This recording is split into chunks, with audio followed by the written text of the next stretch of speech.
Ya, selamat pagi. Assalamualaikum warahmatullahi wabarakatuh. Hari ini saya akan melanjutkan materi terkait perancangan reaktor untuk reaksi tunggal. Jadi kita masih akan mendiskusikan berbagai jenis modifikasi reaktor ya, reaktor ideal tentunya, kalau digunakan untuk menyelenggarakan reaksi yang uh, satu tahap reaksi saja, atau kita sebutnya di sini adalah reaksi tunggal. Mengulang yang sudah disampaikan kemarin terkait salah satu bentuk modifikasi reaktornya adalah kalau Anda punya reaktor PFR yang di-recycle. Ya. Dengan adanya recycle, tujuannya tentunya Anda ingin mereaksikan kembali reaktan yang masih belum bereaksi. Jadi sisa reaktan yang keluar dari PFR ini Anda kembalikan ke dalam reaktor sehingga nanti konversinya akan meningkat. Ya, dengan adanya recycle ini, Anda akan dapatkan XA1-nya. Kalau Anda naikkan recycle-nya ya, Anda akan dapatkan XA1 itu adalah konversi dari si reaktan A yang masuk ke dalam reaktor itu akan menjadi lebih tinggi. Di sini dinyatakan sebagai R besar ya. R besar ini adalah recycle ratio. Ya. Ini menyatakan seberapa banyak laju alir dari aliran keluaran yang dikembalikan ke umpan. Ya. Jadi rasio antara volume yang kembali ke reaktor dibandingkan volume yang meninggalkan sistem. Karena ini aliran kontinu, maka volume ini maksudnya adalah laju alir, volume per waktu. Ya, sehingga kalau yang meninggalkan sistem volumenya atau debitnya itu adalah sebesar VF, V final, maka yang kembali adalah R dikalikan VF. Atau di sini disebut juga dengan V3. Nah, kalau Anda menaikkan R, berarti nanti XA1 akan menjadi lebih tinggi. Tapi kalau Anda menaikkan R, berarti juga volume kerja atau total laju alir yang mengalir masuk ke dalam reaktor kan akan menjadi lebih tinggi juga ya dengan naiknya R, sehingga ini berarti volume yang harus diolah oleh reaktor per satuan waktu itu juga akan menjadi lebih besar. Nah, di sini yang menjadi acuan atau menjadi target itu adalah konversi akhir. Anda menginginkan konversi akhirnya itu adalah sebesar XA2 atau XAF ya. Dengan mengatur R, maka Anda akan mengatur XA1. Konversi dari A yang masuk ke dalam reaktor dengan adanya recycle. Nah, dari neraca masanya Anda bisa dapatkan hubungan antara XA1 dengan XAF dan R. Ya, XA1 sebagai fungsi XAF dan R. Kalau digambarkan, kira-kira menjadi seperti ini. Antara 1/R, min 1/R ya, min 1/R terhadap X. Atau konversi. Kalau yang kanan ya berarti antara min 1/R terhadap konsentrasi. Yang kiri adalah gambar yang umum untuk semua epsilon. Kalau yang Anda ubah ke konsentrasi untuk epsilonnya sama dengan 0. Nah, dengan adanya R, sebetulnya yang Anda, kalau XAF kan target akhir ya, XAF itu adalah target akhir, CAF juga target akhir. Nah, dengan mengatur R, Anda itu akan mengatur berapa XA1. Atau XA1 itu sebesar yang persamaan ini tadi. XA1 kan R per R plus 1 kali XAF. Sehingga yang ini itu adalah XA1. Kalau R-nya semakin kecil, berarti XA1-nya akan semakin turun. Kalau R-nya semakin besar, berarti XA1-nya juga akan semakin besar. Ya, jadi Anda bisa merepresentasikan sepanjang dari kiri sampai XA1 itu adalah terjadi karena Anda mengatur besarnya R. karena XA1 itu sama dengan R per R plus 1 kali XAF, maka sebetulnya panjang rasio antara 0 sampai XA1 per 0 sampai XAF itu akan sama dengan R per R plus 1. Sama ya, karena definisinya XA1 adalah ini. Kalau Anda memperbesar R, XA1-nya akan semakin besar, akan semakin ke kanan. Kalau Anda memperkecil R, berarti XA1-nya akan semakin ke kiri. R-nya semakin kecil. Nah, perhitungan volume total dengan adanya recycle, Anda lihat dari persamaan ini. Dari persamaan ini untuk yang konversi. Berarti sebetulnya V per FA0 itu akan sama dengan R plus 1 dikali integral dXA per RA dengan syarat batas dari XA1 sampai XAF. Oke, kalau integral itu kan berarti luas di bawah kurva ya. Bisa dipahami ya. Karena ini adalah persamaan integral.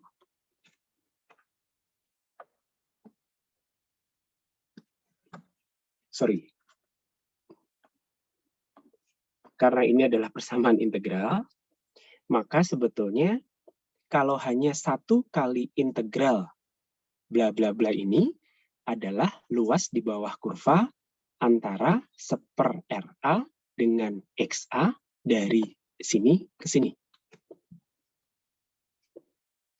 Bisa dipahami ya?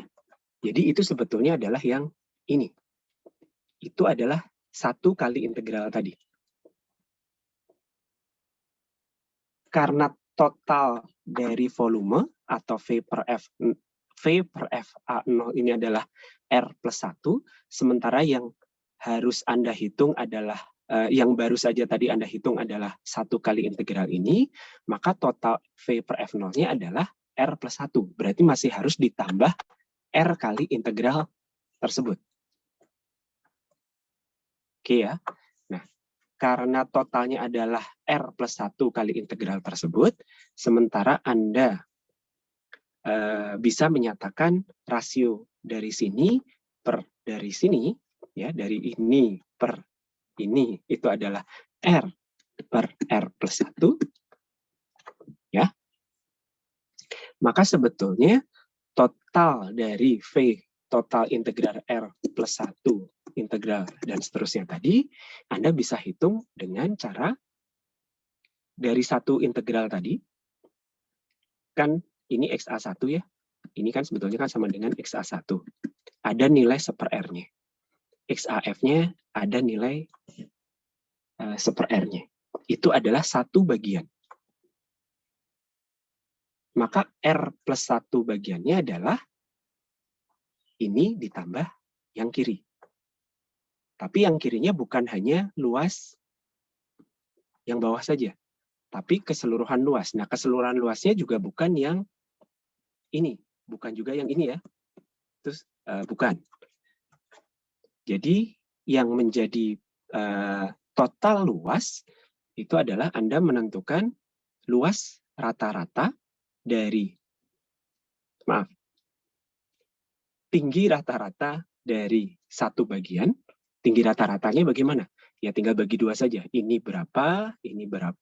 Ini nilainya berapa, ini nilainya berapa. Di rata-rata itu nanti akan jadi tinggi rata-rata. Lalu dari tinggi rata-rata itu Anda tarik ke sini. Luasnya dihitung sebesar ini. Itu menyatakan luas integrasi dari keseluruhan ini. Untuk yang C juga sama, tapi yang C geraknya dari kanan ke kiri. Kalau X geraknya dari kiri ke kanan. Bisa dipahami ya? Oke, jadi ini adalah total volume yang Anda perlukan ketika PFR itu di recycle dengan recycle rasio R untuk mencapai konversi akhir sebesar XAF. Total volumenya adalah yang diarsir abu-abu ini.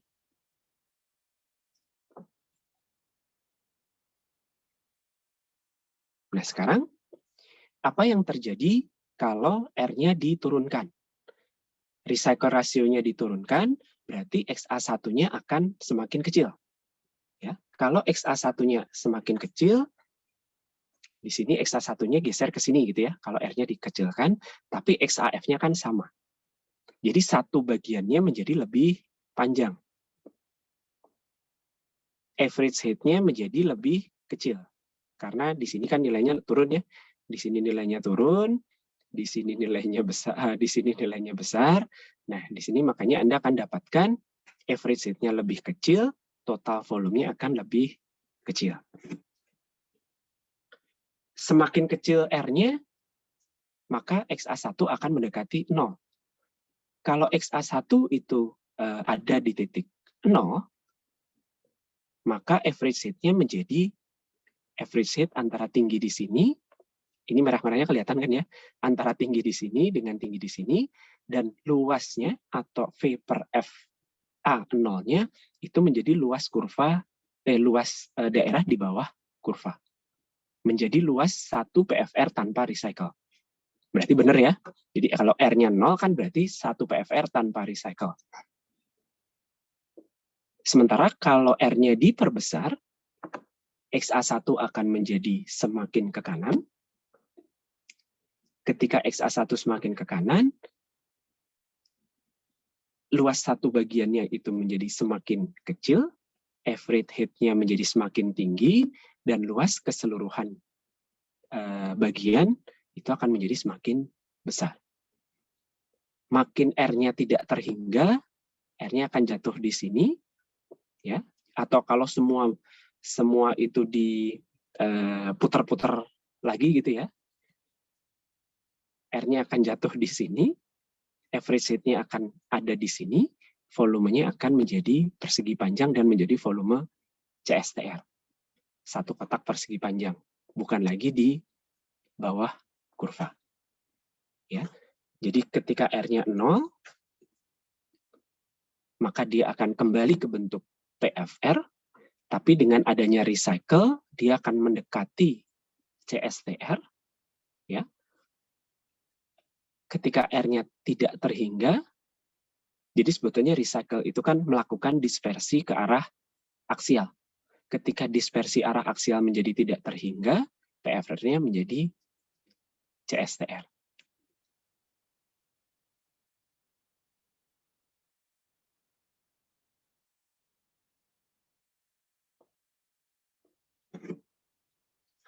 Oke ya, bisa dipahami ya fenomena ketika PFR itu di recycle. Anda menambahkan pengadukan arah aksial, modelnya akan mendekati model mixed flow atau CSTR, seiring dengan kenaikan R-nya.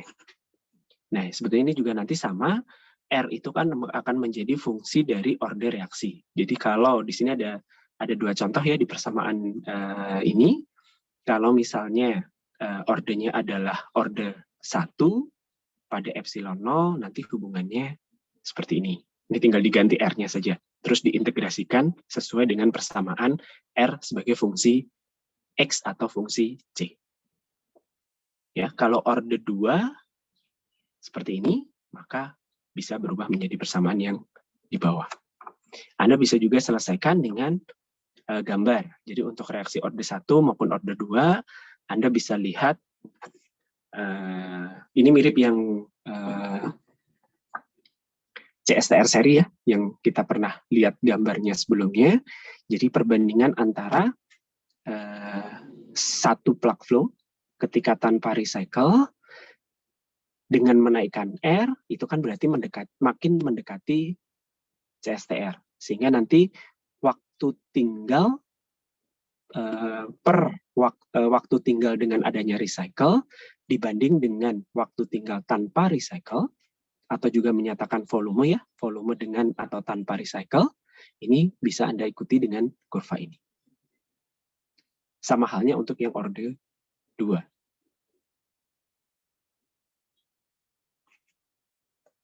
Oke, sampai sini dulu. Ada yang mau ditanyakan?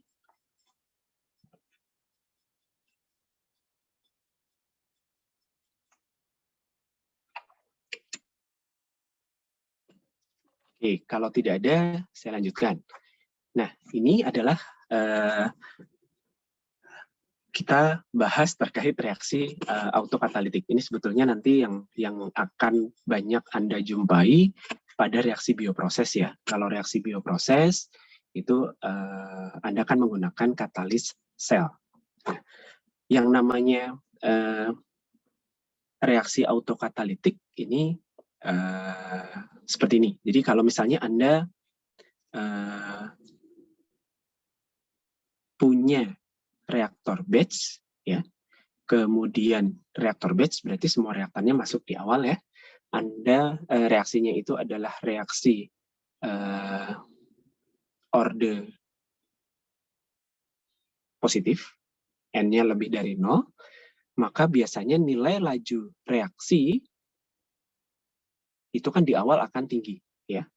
Anda masih ingat profil konsentrasi di reaktor batch? Kalau reaktor batch biasa ya, bukan reaksi autokatalitik, maka si C itu kan akan langsung terdilusi ya, jadi dia akan langsung turun. Jadi nilai laju reaksi di reaktor batch itu tingginya di awal, lama-lama turun karena sebanding dengan penurunan konsentrasi reaktan. Itu kalau reaksi yang biasa Anda lakukan di reaksi biasa orde positif Anda lakukan di batch. Sementara kalau reaksi yang namanya reaksi autokatalitik, kalau di sini contohnya adalah reaksi yang dikatalisis oleh pembentukan produk. Jadi di awal laju reaksinya itu relatif rendah karena produknya belum terbentuk. Nah, seiring dengan meningkatnya atau seiring dengan berjalannya reaksi, produk kan sudah mulai terbentuk. Nah, karena di sini reaksinya autokatalitik terhadap produk, lajunya meningkat sebanding dengan pembentukan produk. Jadi produknya ini yang mengkatalisis reaksi. Ya. Jadi beda, kalau yang tadi awalnya tinggi, lajunya lama-lama turun. Kalau ini lajunya di awal masih rendah, kemudian dikatalisis oleh produk yang terbentuk, lajunya naik. Tapi karena ini adalah batch, substrat kan atau reaktan kan makin lama makin habis ya. Nah, sehingga nanti lajunya akan turun lagi. Jadi ada nilai laju optimum terhadap konsentrasi atau laju optimum terhadap konversi. Nah, ini juga sama dengan reaksi di bioproses ya. Kalau Anda menggunakan reaktor batch, kemudian katalisnya adalah sel. Kenapa reaksinya menjadi autokatalitik? Karena sepanjang reaksi, sepanjang proses fermentasi, selnya nambah. Ya, selnya kan bisa tumbuh. Karena selnya itu adalah katalisnya, sementara selnya itu jumlahnya bertambah, maka pada reaksi bioproses pun, laju reaksi itu akan semakin tinggi. Karena selnya naik. Tapi lama-lama kejadiannya sama. Karena itu ada di dalam reaktor batch, si reaktannya atau kalau di bioproses kita sebutnya substratnya itu makin lama makin habis, ya dia nanti turun lagi. Jadi secara umum Anda bisa dapatkan profil seperti ini ya, antara konsentrasi dengan laju atau antara laju dengan konsentrasi atau seperlaju dengan konversi. Kalau ini progres reaksi maksudnya terhadap waktu itu kan dari konsentrasi tinggi ke rendah ya, jadi ke kiri, ini terhadap konversi dari kiri ke kanan. Ada nilai laju optimum.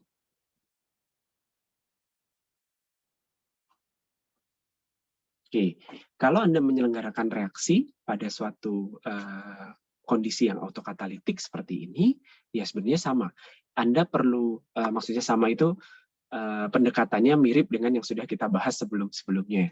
Jadi Anda perlu mengetahui bagaimana profil hubungan antara laju dengan konversi atau dengan konsentrasi. Misalnya seperti ini ya.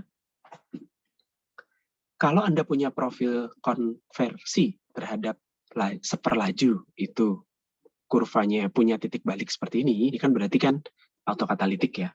Nah, pemilihan reaktornya atau Anda harus menggunakan jenis reaktor kontinu yang modelnya apa, ini akan bergantung pada konversi yang Anda inginkan.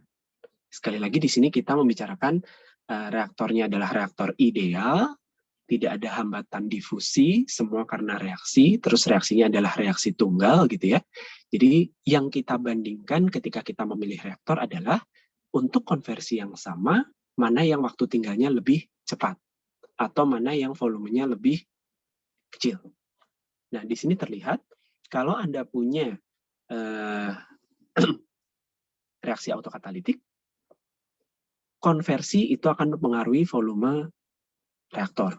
Pasti ya, cuman di sini Anda bisa lihat bedanya karena di sini punya titik balik ya lajunya itu. Maka ketika Anda misalnya untuk konversi yang relatif kecil ya Anda tinggal bandingkan saja. Kalau pakai PFR luasnya yang mana? Kalau pakai CSTR luasnya yang mana?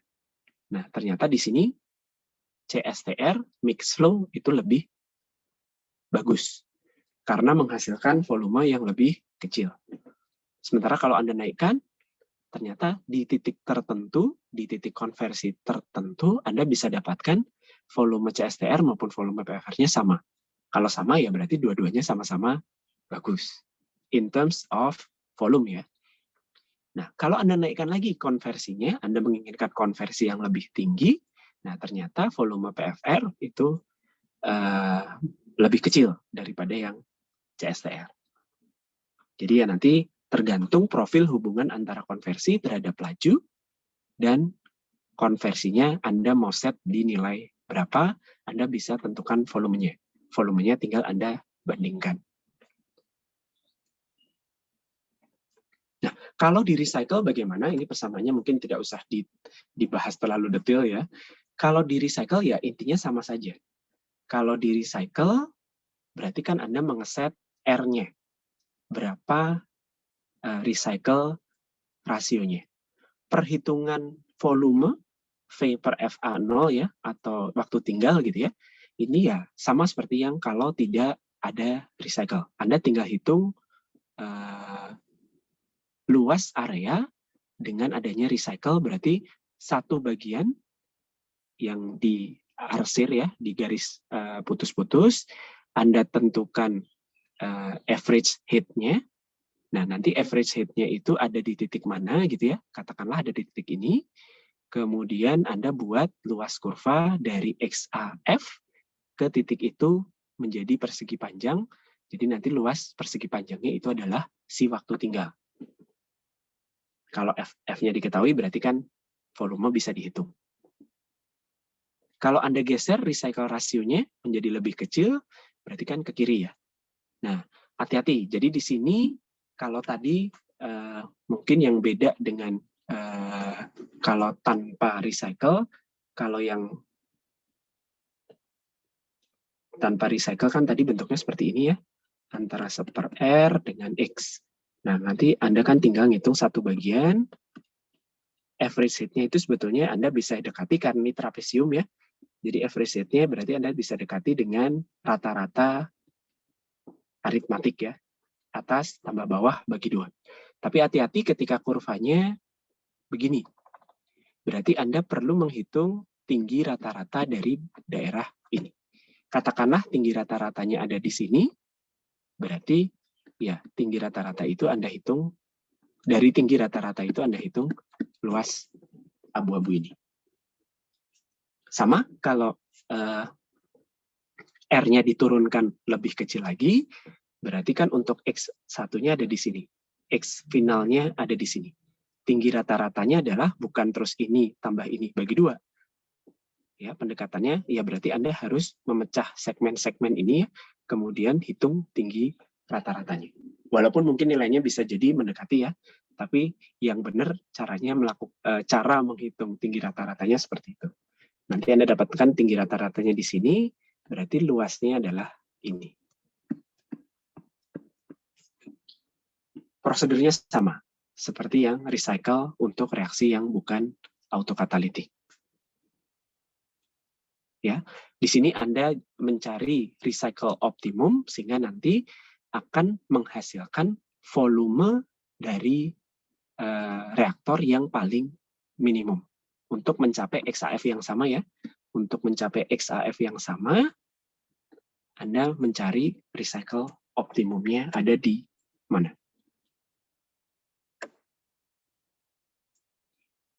Sama juga halnya kalau Anda punya pilihan beberapa jenis reaktor. Ya, Anda tinggal plotkan, intinya sebetulnya sama ya. Anda tinggal plot saja antara X dengan minus 1 per R, bentuk kurvanya nanti bagaimana. Nah, terus nanti Anda pengen konversinya di akhir berapa. Jadi sama seperti pemilihan kombinasi reaktor untuk reaksi yang bukan autokatalitik yang sudah pernah kita bahas minggu lalu. Lalu Anda hitung, kalau PFR yang di depan, konversi PFR-nya berapa? CSTR yang di depan, konversi CSTR berapa? Berarti nanti kan sisanya butuh berapa? Sisanya nanti konversi yang bisa dicapainya berapa?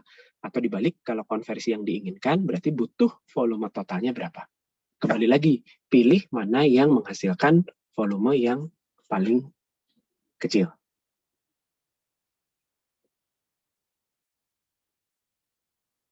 Oke, sampai sini ada yang mau ditanyakan?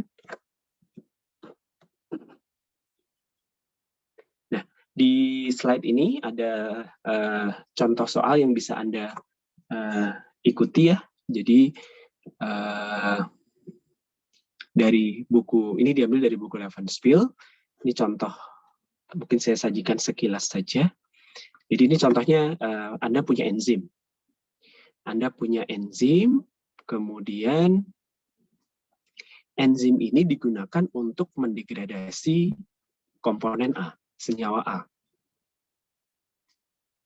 Nah, Anda percobaan dengan CSTR, mixed flow ini adalah CSTR, pada berbagai konsentrasi awal A, CA0-nya beda-beda, tapi konsentrasi enzimnya sama.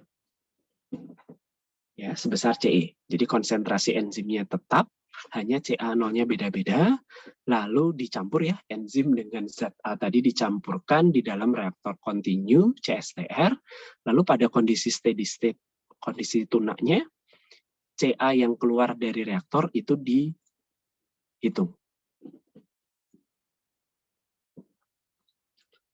Pada, ini beda-beda ya, kenapa yang 2 ini keluarannya 0,5, 5 keluarannya 3, 6 bisa keluarannya 1, 6 tapi keluarannya 2. Ini karena waktu tinggalnya beda-beda. Ya, Anda lihat waktu tinggalnya kan beda-beda ya. Jadi dengan berbagai waktu tinggal dan konsentrasi awal reaktor, diukur berapa konsentrasi A yang berhasil berapa konsentrasi A yang masih tersisa. Oke, dari data ini Anda ingin mengolah A dengan debit 0,1 meter kubik per menit, konsentrasi awalnya adalah 10 milimol per meter kubik, kemudian ingin konversi akhirnya adalah 90% dengan konsentrasi enzimnya sama, sebesar CE. Nah, di sini Anda dihadapkan pada berbagai skenario ya. Jadi yang pertama, bagaimana kalau Anda menggunakan PFR? PFR-nya bisa di-recycle, bisa enggak. Jadi desain seperti apa yang Anda usulkan? Maksudnya berapa ukuran reaktor yang dibutuhkan? Kalau tidak di-recycle, berapa ukurannya? Kalau misalnya di-recycle, berapa ukurannya dan berapa R-nya? Ini kalau pakai PFR. Kemudian yang kedua adalah kalau Anda mau pakai Anda mau pakai 1 atau 2 CSTR. Bagaimana usulan yang bisa Anda berikan?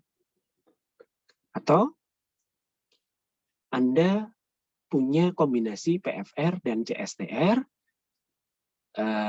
bagaimana usulannya agar volume reaktor yang dibutuhkan itu minimal. Oke ya, jadi dari sini yang Anda perlu membuat profil antara konsentrasi dengan seperlaju. Karena ini diukur pada kondisi tunak, Jadi seperlaju atau sebetulnya laju itu adalah delta C per T kan ya.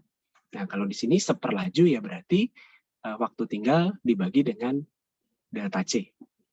Anda dapatkan angka-angka ini. Lalu Anda buat kurvanya. Oke, Anda buat kurvanya. Ya, jadi nanti tinggal Anda ikuti skenario yang tadi. Kalau pakai PFR, kalau tidak di recycle, mencapai konversi ini C ya. Jadi antara C kan tadi masuknya 10 ya. Jadi Anda buat kalau dari 10 sampai 1 kurvanya seperti ini. Kemudian Anda hitung kalau menggunakan PFR, kalau hanya satu PFR bagaimana? Volumenya berapa? Kalau menggunakan recycle, volumenya berapa? Sama juga yang untuk CSTR. Jadi Anda bandingkan pada dasarnya, kalau pada dasarnya tujuannya kan semua sama ya, dari 10 menjadi 1. Dari 10, karena konversinya 90%. Ya, jadi Anda tinggal mengikuti skenario kalau pakai CSTR, volumenya jadi berapa. Kalau ada 2 CSTR, kombinasi mana yang menghasilkan CSTR yang volumenya minimum, gitu aja ya. CSTR pertama volumenya harus berapa, CSTR kedua volumenya harus berapa. Karena ini hubungan kurvanya adalah hubungan antara konsentrasi dengan seperlaju, maka garisnya adalah dari kanan ke kiri. Hati-hati ya, karena yang sumbu X-nya adalah konsentrasi. Sama juga untuk yang kombinasi CSTR dengan PFR.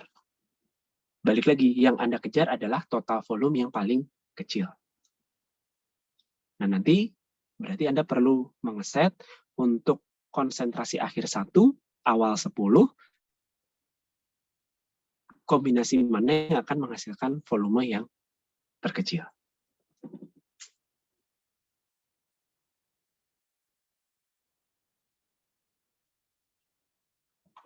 Baik, sampai di sini, apakah ada yang mau ditanyakan? Nah, untuk melatih Anda dengan perhitungan-perhitungan plus bikin grafik-grafiknya, ada PR ya, silakan dikumpulkan minggu depan. Silakan kalau ada yang mau ditanyakan dulu.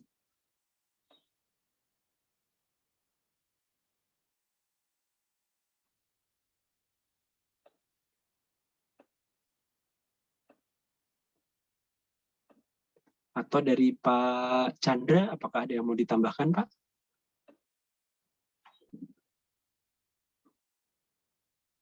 Ya, memang ini agak sulit.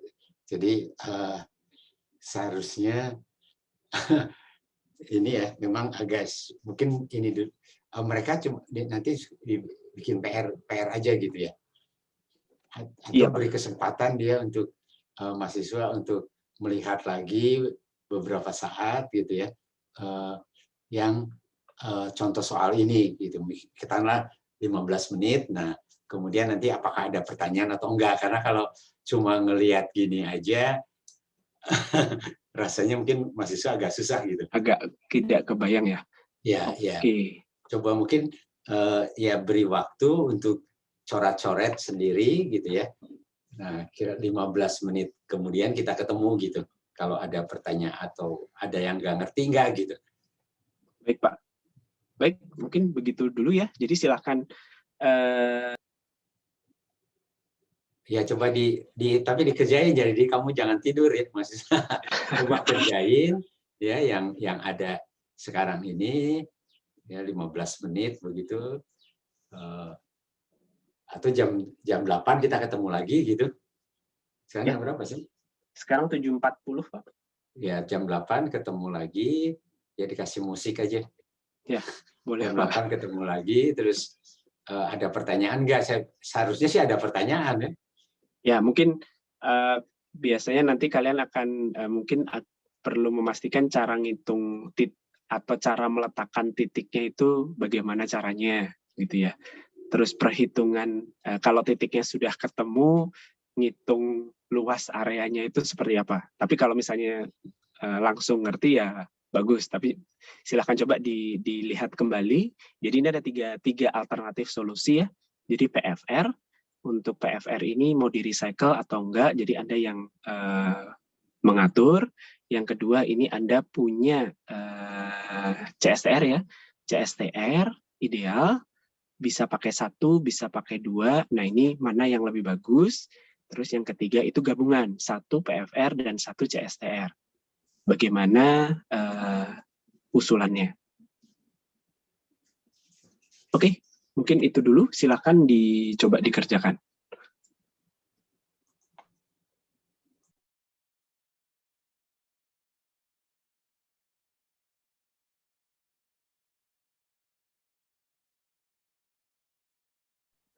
Baik, dari mahasiswa apakah ada yang mau ditanyakan dulu?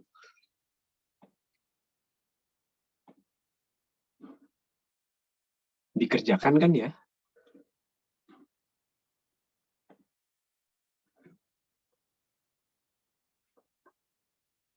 Halo, suara saya bisa didengar? Pak, ya. Saya mau bertanya Pak, kalau yang kayak yang B kan, kayak yang C Pak, yang bagian C. Dia kalau itu pakai integrasi grafikal itu gimana cara perhitungannya ya Pak? Kalau pakai perhitungan tangan atau gimana Pak? Maksudnya integrasi grafikal? Yang itu Pak yang digambar ya Pak. Cara menghitungnya bagaimana Pak? Saya cepat. Oh, ini maksudnya adalah luas trapesium aja. Oh kan iya pakai luas di trapesium bawah. ya. Oke Pak, terima kasih Iya. Pak. Kalau secara grafik pakai luas trapesium. Ada lagi yang mau berkomentar? Ini kalau tidak ada komentar artinya paham atau tidak mencoba? Pak menanya lagi Pak, maaf Pak. Yuk. Yang bagian A itu dipilih yang recycle karena luas yang recycle itu lebih kecil ya Pak? Betul. Jadi kalau di A ini kan skenario-nya Anda punyanya PFR ya. PFR, 1 buah PFR bisa di-recycle atau tidak di-recycle.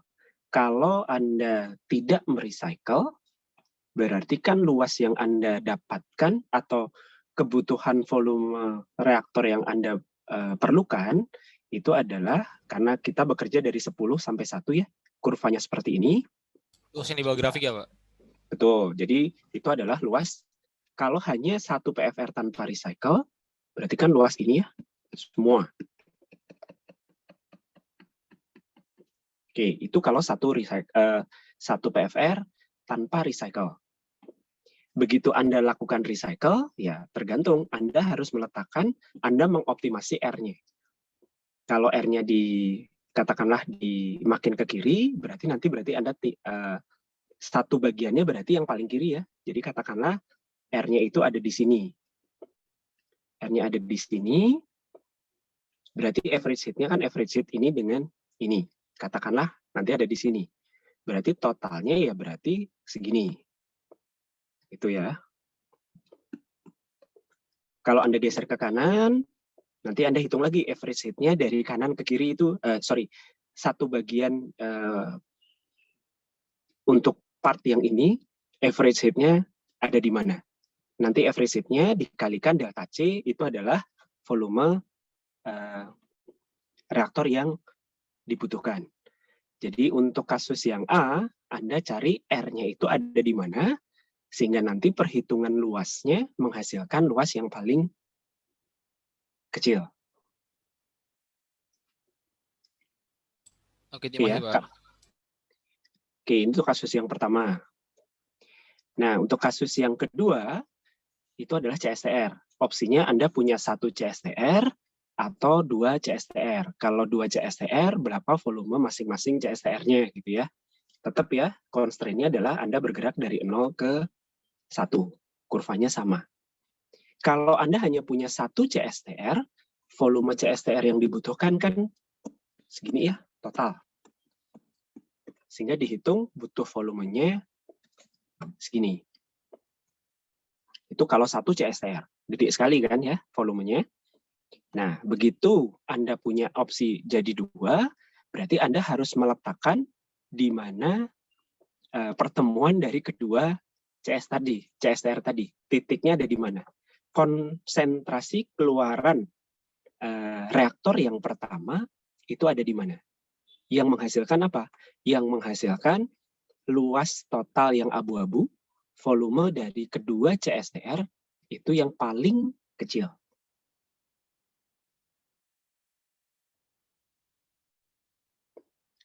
Nah, di sini luasan abu-abu yang paling kecil ini didapatkan dari memaksimalkan luas yang putih ini. Nah, didapatkan ternyata perpotongannya ada di titik ini. Nanti dihitung. Volume reaktor pertama berarti yang ini, volume reaktor yang kedua berarti yang ini.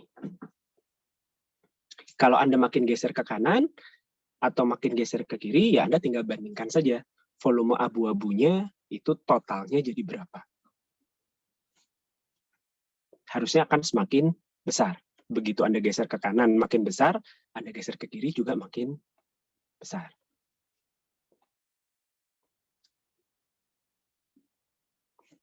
Oke, sama juga dengan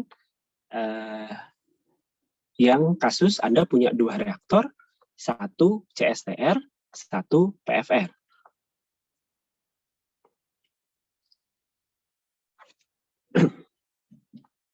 Mana yang duluan? Jadi kalau PFR ya berarti kan yang dihitung adalah luas di bawah kurva. Kalau CSTR adalah yang dihitung delta C kali 1/R-nya kan? Atau luas persegi panjangnya. Jadi nanti Anda tinggal mainkan saja ya. Misalnya PFR yang di depan, berarti kan yang luasnya yang di depan, yang di bawah kurva, baru yang belakang yang persegi panjang. Kalau yang seperti ini, CSTR yang di depan, berarti yang luas kurvanya yang di persegi panjang dulu, baru yang di bawah kurva. Kalau digeser-geser ya nanti hitung lagi total volumenya.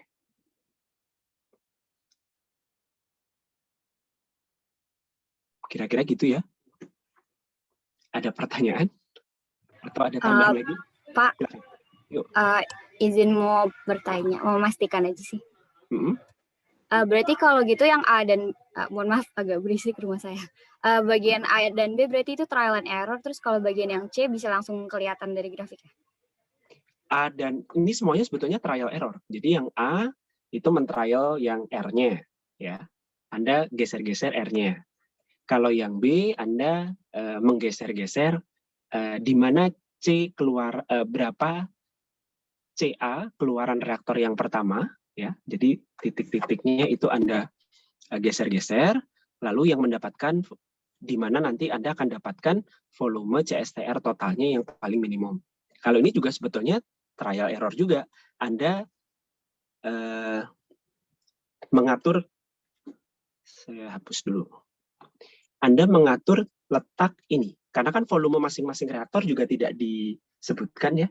Jadi Anda mengatur letak titik ini, Anda geser ke kanan, Anda geser ke kiri, lalu hitung luasnya. Plus kombinasi PFR di depan, CSTR di depan, Anda hitung luasnya. Oke, Pak. Sama satu lagi, saya mau nanya, ini kan reaksi autokatalitik ya. Autokatalitik. Berarti ini konteksnya untuk metabolit primer gitu ya? Yang growth associated gitu? Atau gimana? Iya, tapi sebetulnya tidak strict harus yang growth associated ya, tapi memang betul untuk reaktan yang ditinjau itu berkurangnya karena selnya semakin banyak. Karena lajunya itu kan min di S per dt ya, atau min dc per dt. Jadi kita lihatnya ketika selnya itu numbuh, dia mengkonsumsi substratnya itu akan semakin banyak. Perubahan konsentrasi substrat terhadap waktu akan menjadi semakin besar. Yes. Jadi bukan dilihat dari pertanyaan Kailap penting ya, karena ini agak kalau dilihat kan kalau jadi jangan kalau kita lihat 1 per RA ini kan reaksi enzimatik ya. dia bilangnya begitu, ada reaksi enzimatik, terus kemudian kalau CA0-nya dinaikin, tapi ini memang percobaannya kan CA ini kan dengan tercampur sempurna, ya. Kalau CA0-nya dinaikin, terus CA dicatat, tapi pada waktu tinggal yang berbeda-beda kan, gitu kan? Betul. Nah, kemudian didapat kurva tadi kan? Coba kurva apa kalau seperti kurva yang kalau 1/RA terhadap CA itu kurva melengkung kan? Nah, kurva melengkung itu maknanya apa gitu? Karena pada saat CA jadi mungkin nggak bisa dibicarakan ini metabolik primer atau ini reaksinya pada saat CA naik, berarti kalau CA naik dia turun, jadi berarti laju reaksinya cepat kan, meningkat kan, betul nggak? Kalau 1/RA terhadap CA itu jadi di bagian awal, ya. Jadi saya silakan Pak. Di bagian awal ini kan menurun kan, betul kan, maksudnya gitu kan? Jadi pada saat konsentrasi ini kan kurva antara 1/RA terhadap CA kan, ini kan dibuat dari data ya. Nah, pada saat CA-nya dinaikin, berarti laju reaksinya kan naik kan? Betul. Bagian awal yang kanan kan ya Pak ya? Kenapa? Bagian awal kan yang enggak. Kita bicaranya apa dampaknya kalau konsentrasi dinaikin gitu. Jadi bukan bicara tentang reaksinya, bukan dia bicara tentang bagaimana kalau dari CA 10 terus menjadi bukan. Tetapi saya mau melihat fenomena order reaksinya atau persamaan reaksinya seperti apa gitu.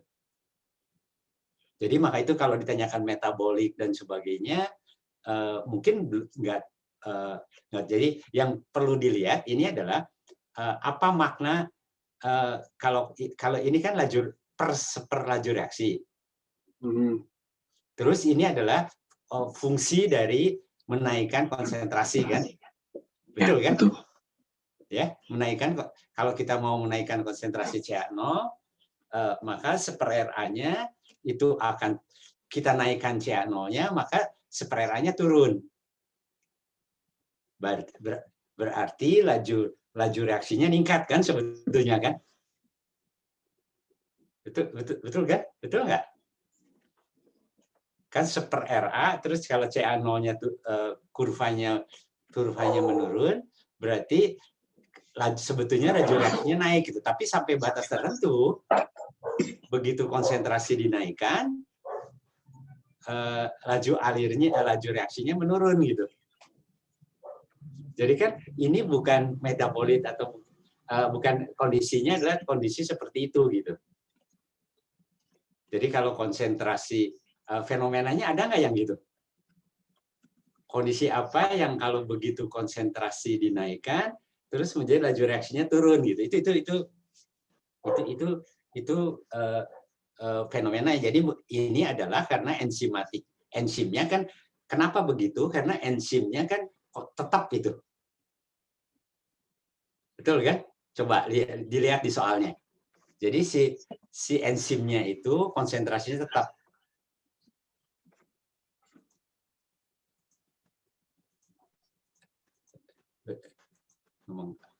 Ya, jadi konsentrasi at a given enzyme concentration. Jadi pembatasnya itu si jumlah jadi enzim itu menjadi bawah. Jadi konsentrasi substrat dinaikin, laju reaksinya itu tidak malah jadi mengecil gitu. Betul nggak fenomena itu? Maka itu kurvanya menjadi kurva ada minimumnya gitu. Nah, mungkin kalau fenomena kenyataannya jadi data ini karena data ini gitu. Karena kalau misalnya cuma order positif aja, Kalau cuma order positif aja, itu kurvanya kayak gimana? Kalau misalnya order 2 aja, kurva itunya gimana, Pak? Bentuk kurvanya kira-kira gimana, Pak Wawan? Kebentuk kurva yang tadi apa di C seper RA terhadap CA. Kan pasti turun kalau seper RA terhadap CA. Ada nggak yang tanpa recycle ya? Kita jangan bicara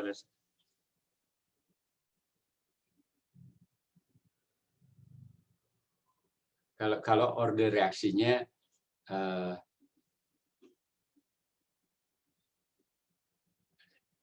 seper RA terhadap CA.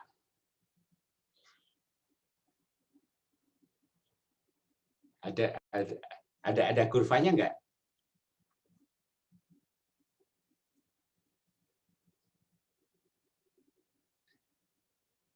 Ini kan terhadap XA ya. Jadi digambarin nggak ada seper RA terhadap CA.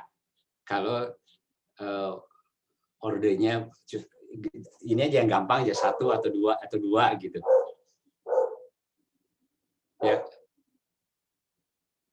Ya udah pasti kan menurun saja kan, tidak ada minimum, tidak ada naiknya lagi kan, betul nggak?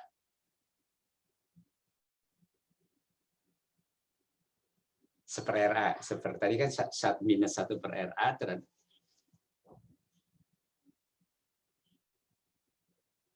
Nah kurvanya gitu aja kan harusnya. Nah, jadi kalau kurva kayak kalau linear aja maka jadi memang harus dilihat dari, jadi ini adalah berarti ini dari data gitu ya. Jadi persamaan reaksinya berarti ini persamaan reaksi yang apa? Berarti pada saat konsentrasi tinggi pada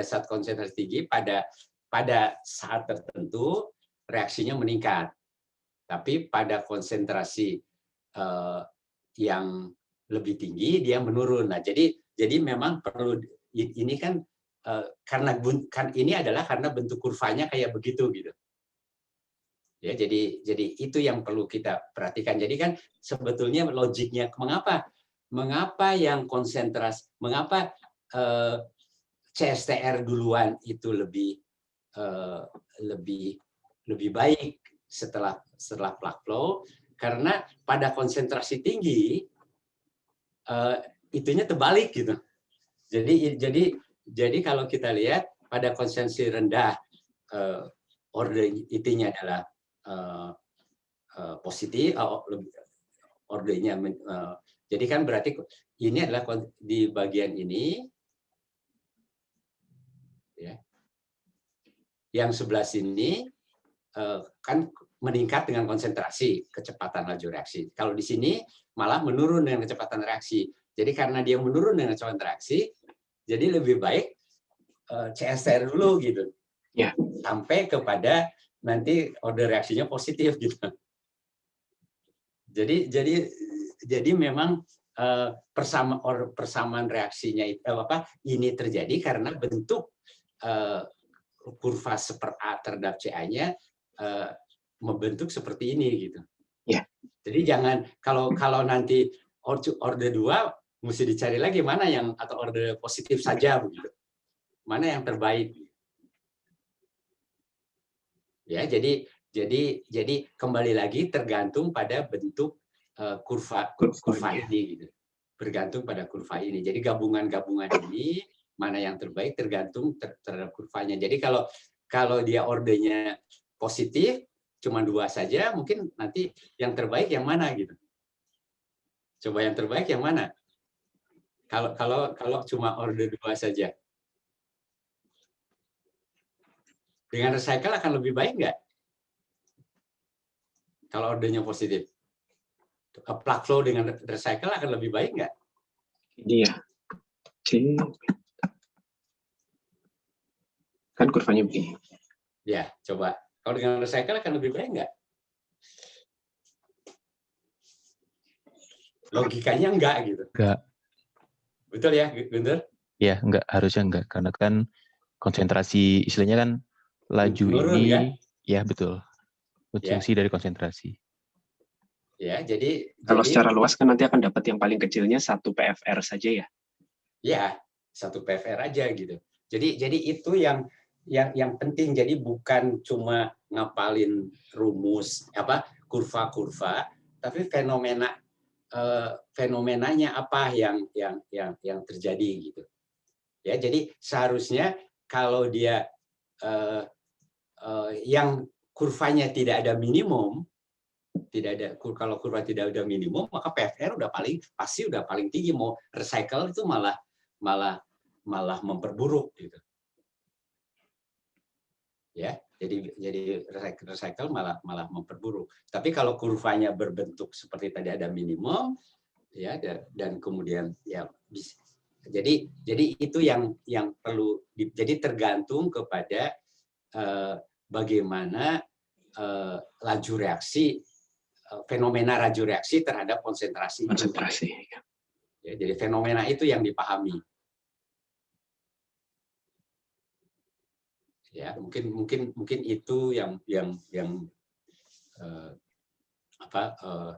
saya rasa bukan cuma hafal terhadap kurva-kurva, tetapi juga memahami fenomena yang terjadi. Jadi secara logik harusnya kita bisa, kalau kita paham dengan kurva ini, maka secara cepat kita bisa paham bahwa kalau bentuk kurva kayak begini, berarti bagian sini konsentrasi meningkat,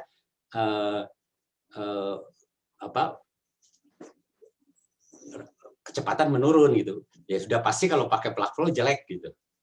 Ya langsung. Jadi akan lebih baik mungkin kombinasinya adalah CSR dulu sampai batas yang di ujung.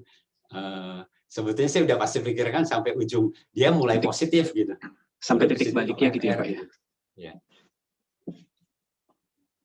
Ya mungkin itu tambahan saya. Semoga mahasiswa nangkap. Saya nggak tahu mahasiswa nangkap nggak. Pak, mungkin tambahan sedikit Pak. Ini kalau konteksnya kan enzim ya. Terus reaksinya kan reaktornya reaktor ideal, konteksnya enzim. Seharusnya kalau kondisi ideal terpenuhi, ketika konsentrasi A-nya itu tinggi, R-nya tetap kan ya? Ya. Harusnya kan begitu. Enzim. Ya. Harusnya begitu kan. Karena kalau enzimatik yang betul-betul enzimatik yang kita kenal kan, mu m-nya itu fungsi dari E0 kan. Maksudnya E0 itu adalah konsentrasi. Jadi harusnya begini ya Pak ya? Ya, harusnya begitu. Tetapi ini nggak tahu bagaimana, kenapa begitu konsentrasinya dinaikkan, dia mungkin si enzimnya, berarti ini enzim atau malah si enzimnya rusak begitu. Mungkin juga gitu. Ya, ada inhibisi substrat mungkin ya. Ya, mungkin begitu gitu. Ada inhibisi substrat mungkin. Ya, jadi kemungkinannya begitu gitu. Baik, dari mahasiswa ada yang mau ditanyakan dulu? Saya izin bertanya, Pak. Ya, silakan. Ini kalau saya lihat kan optimasi semua tadi setelah saya coba. Terus juga saya bingung gitu Pak untuk di Excel-nya coba-cobanya mulai dari mana kan Pak. Terus buat optimasi yang B itu kan melibatkan garis singgungnya itu kan, kemiringannya. Itu saya bingung juga, saya lupa. Kalau nggak salah pernah dibahas, cuma untuk optimasi yang di sini saya gimana cara mencari supaya luasan yang putihnya itu yang paling besar, Pak? Oke. Intinya Anda tentukan titik ya, sembarang di sini. Ketika Anda tentukan titik sembarang di sini, Anda kan bisa membuat sembarang itu maksudnya bisa makin kiri, bisa makin kanan ya. Lalu dari titik yang Anda tentukan, Anda kan bisa membuat 2 persegi panjang abu-abu. Ya, Anda bisa membuat 2 persegi panjang abu-abu, contohnya yang seperti di gambar. Nah, Anda bisa menarik garis dari ujung, moga-moga ini kelihatan sebentar. Anda bisa menarik garis dari titik ini ke titik ini, nanti bergantung pada persegi panjangnya ukurannya seberapa ya, jadi bisa geser. Kalau yang kiri makin ke yang abu-abu yang kiri itu semakin geser ke kiri, berarti nanti yang abu-abu yang horizontal itu akan makin naik ke atas. Nah, Anda menarik garis horizontal dari ini ke sini dengan titik singgung dari titik perpotongan yang Anda tentukan tadi, cari mana yang menghasilkan garis yang sejajar. Itu yang luasan putihnya akan maksimum. Kebayang nggak? Jadi nanti kalau misalnya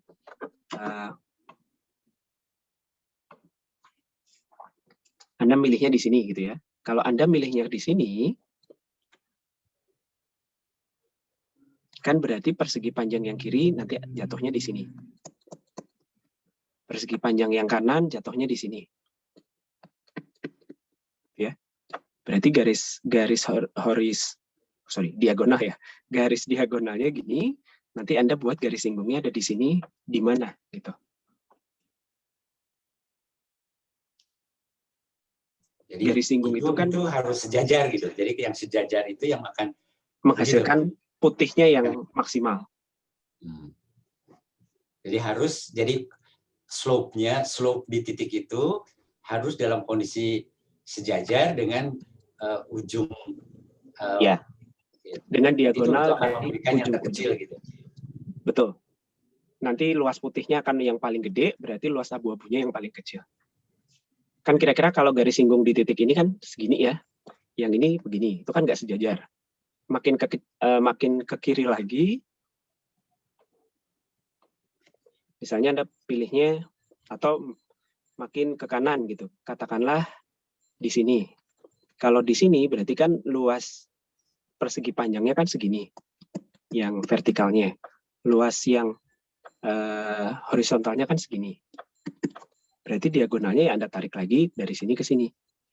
Garis singgungnya di sini itu adalah kira-kira segini. Itu kan juga nggak sejajar. Ini berarti memang trial error. Gimana? Perlu di print gitu ya Pak ya? Perlu pakai penggaris. Oh ini masih kurang sejajar, berarti masih geser kiri lagi. Iya. Gak bisa pakai Excel gitu ya Pak? Soalnya tadi kayak saya bingung gitu buat di Excelnya gimana, susah buat optimasi. Iya, lebih enak pakai kertas gambar sih. Titik-titiknya digambar di kertas grafik gitu ya. Terus nanti Anda bisa coba-coba menarik garisnya.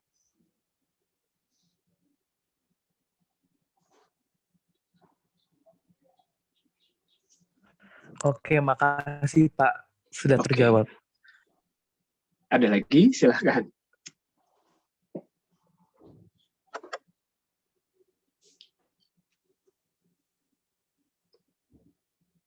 Cukup? Baik. Kalau cukup, yuk silahkan. Di part C. Nggak kedengeran suaranya? Di bagian C, Pak. Bagian C, oke. Ya, masih bingung yang menentukan daerah yang untuk CSTR-nya. Daerah CSTR. Oke. Anda ingat lagi kalau persamaan kurva CSTR V per FA0 itu sama dengan apa? Kalau dengan C-nya. Coba Anda cek lagi.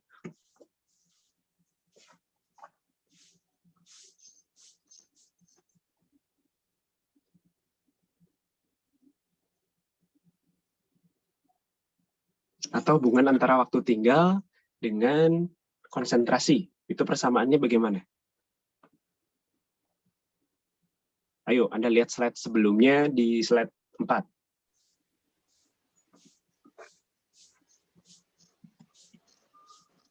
Yang tau sama dengan CA0 V per FA0. Tau sama dengan? CA0 V per FA0. Per? FA0. Hubungan dengan C dan R-nya? Hubungan antara? CA0 dikali CA per minus RA. CA0 dikali? XA. XA kan bisa diubah ya. Jadi hubungan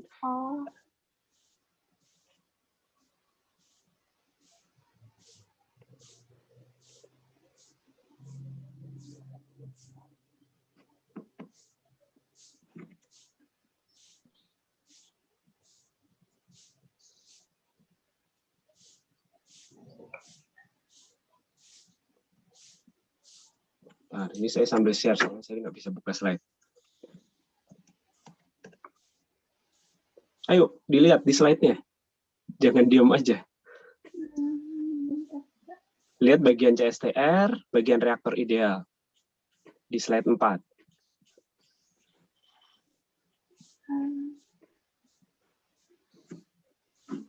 Oh, saya sekali buka ketemu tuh. Tau sama dengan CA0 minus CA per minus RA kan? Iya. Ya, artinya apa? Tau itu sebanding dengan delta C terhadap 1/R. Delta C yang mana? Delta C-nya yang ini. 1/R-nya yang mana? 1/R-nya adalah yang ini. Kalau Anda tentukan titiknya di sini, ya berarti 1/R-nya segini. Delta C-nya segini. Luasnya segini.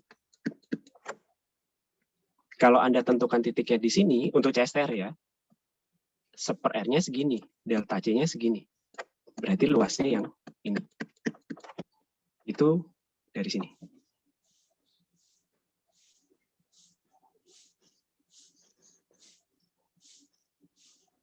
Luasnya sebanding dengan, luasnya itu adalah si taunya. Paham ya? Berarti tidak harus di atas kurva ya Pak luasnya? Enggak. Jadi makanya tadi yang dibilang Pak Chandra, jangan menghafal kurva, tapi dipahami bahwa kalau CSTR itu adalah sebanding dengan tau itu adalah delta C per minus R. Jadi luas yang dibentuk antara delta C dengan minus 1/R.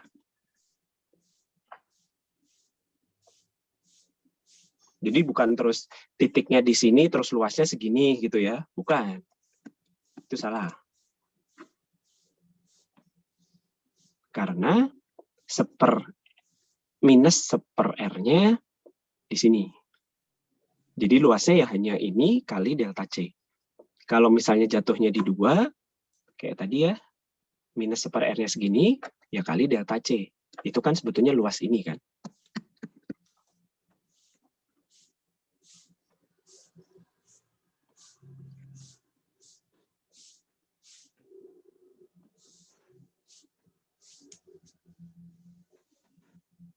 Oke? Cukup jelas? Terima kasih. Ya.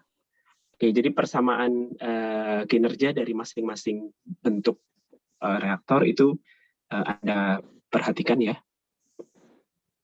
Oke, silakan. Ada lagi? Mau bertanya. Yuk. Kalau yang di A itu kan kita perlu nyari tinggi rata-rata. Itu kan kurvanya kayak melengkung gitu kan Pak. Berarti kita buat nyari tinggi rata-ratanya kita coba beberapa tinggi gitu, terus ntar kita rata-ratain ya Pak ya. Betul. Kita yang awal sama yang akhirnya aja. Iya, betul. Karena ada titik balik ya. Kalau yang contoh tidak ada titik balik kan gini ya. Jadi Anda bisa mendekati tinggi rata-rata itu ya hanya tinggi ini tambah tinggi ini bagi 2. Tapi kalau Anda punya titik balik, kan beda nanti nilainya. Bukan ini tambah ini bagi 2. Karena kan di sini nilainya lebih kecil. Jadi yang paling gampang tambah 1 titik yang di titik baliknya. Lalu rata-rata 3 itu. Oh, oke Pak. Ya.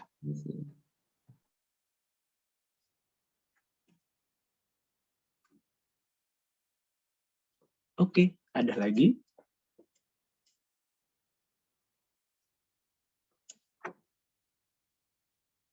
Baik, Materi untuk slide 5 sudah selesai. Pak Chandra, ini mau lanjut ke slide 6 atau ditunda besok, Pak? Waktunya masih ada 5 menit sih, Pak.